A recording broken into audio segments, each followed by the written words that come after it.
It's a game played by slightly nerdy people.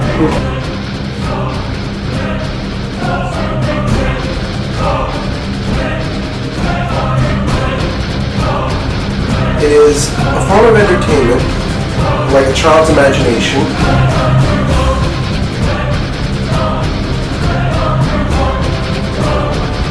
It's something that can pull a person in and kind of allow them an escape into another life for a little while.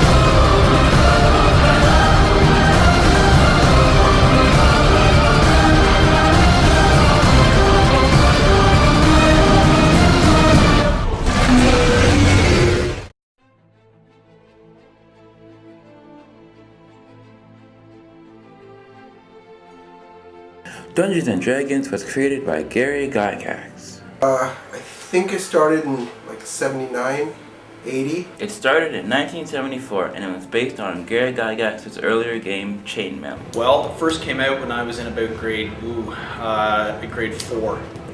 So that tells you a little bit. I would have been about 9 years old and I was willing to try it. Played for maybe 3 years, and then I stopped and then tried a different version of it. So maybe 10 years consecutive. I started playing Dungeons and Dragons at about 1978, and I played for about 2 years, so through the beginning of my last year of high school probably. So I started in, around grade 10, played for 2 years.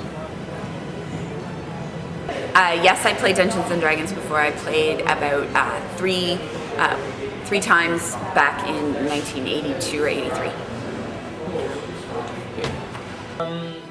Yes, I do play Dungeons and Dragons, and I've played for about 2 years now, and it's a good game in my opinion. It's creative, so I like it.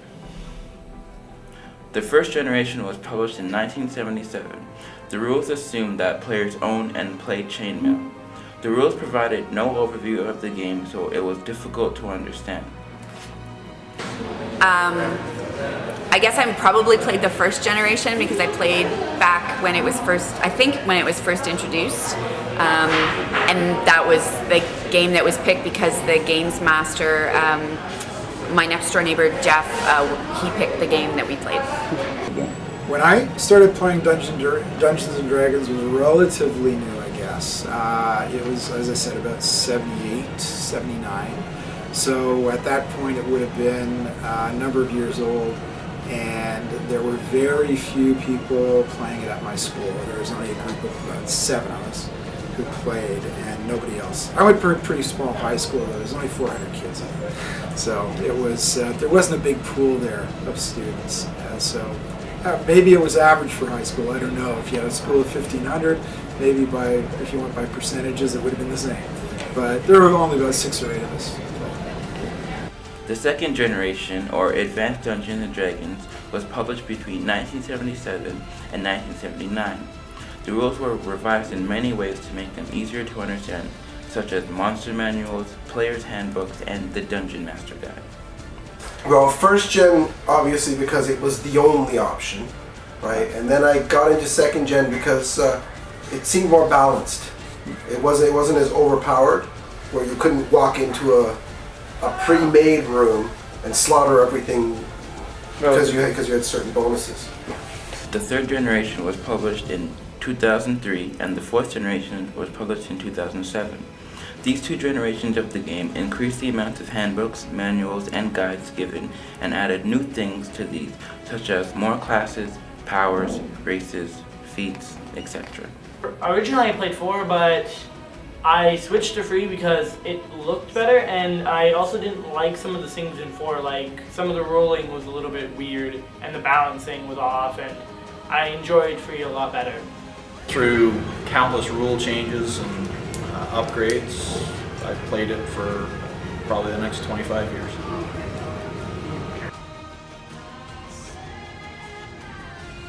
The game can be very complex at first, but once you understand the game, it can be very simple.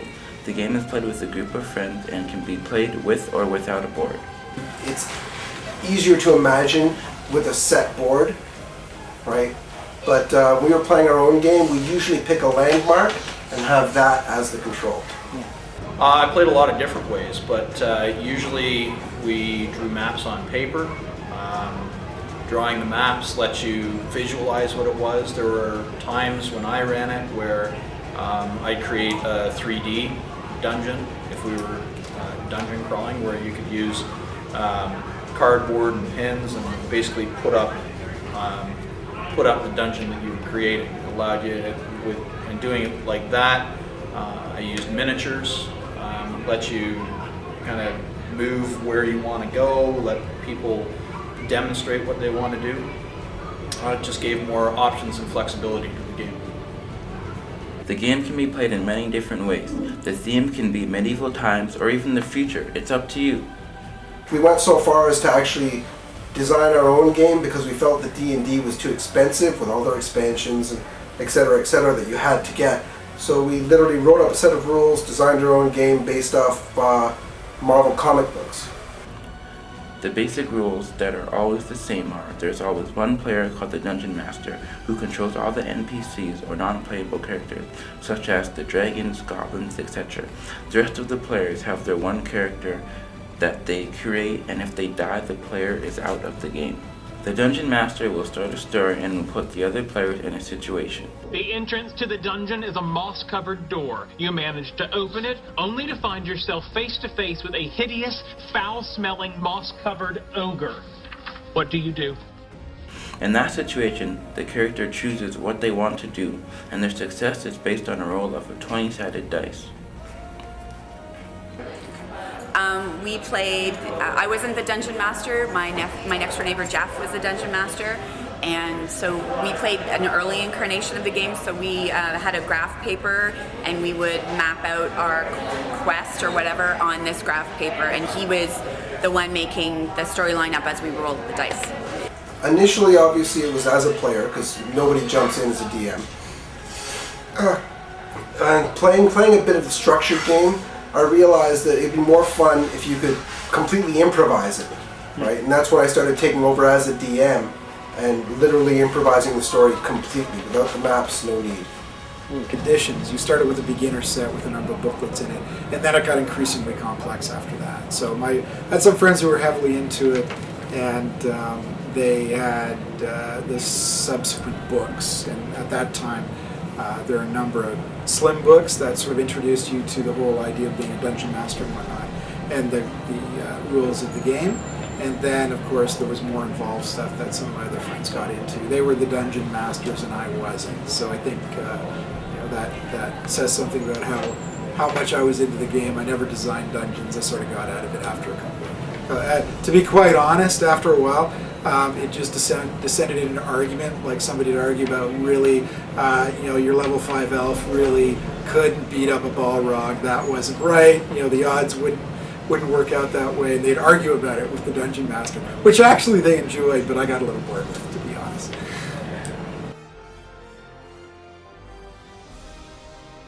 Dungeons & Dragons will always be related to nerdy people, but is that really a bad thing?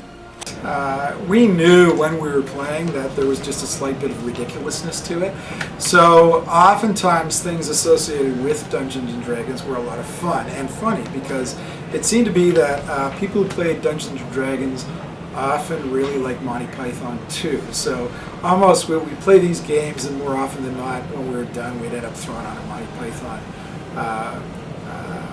tape at that time. It would have been a videotape, and they were available then.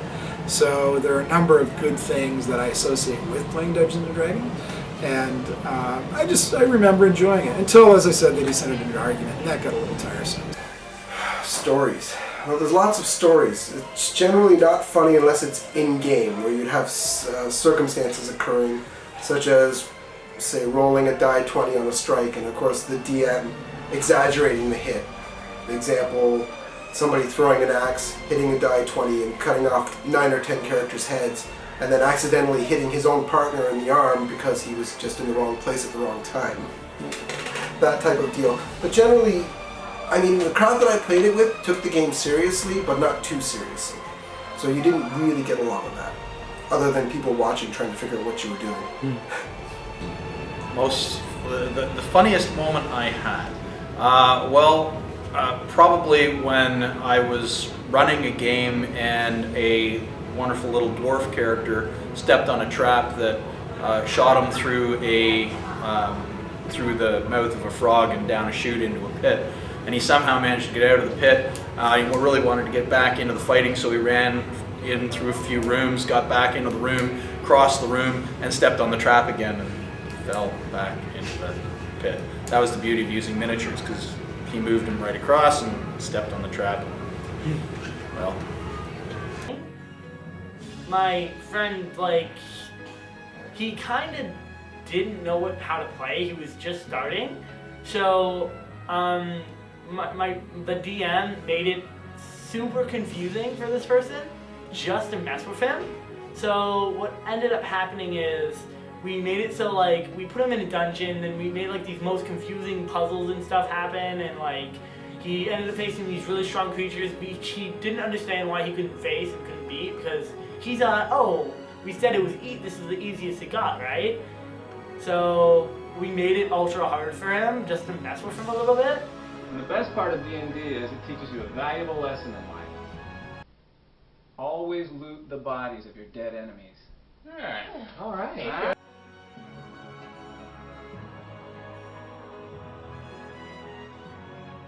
Okay. My name's Mr. James Fink. my name is Sir Joplin. My name is AJ Bass. My name is Patricia Slavinsky. My name is Kenneth Ferrugia. Ferrugia.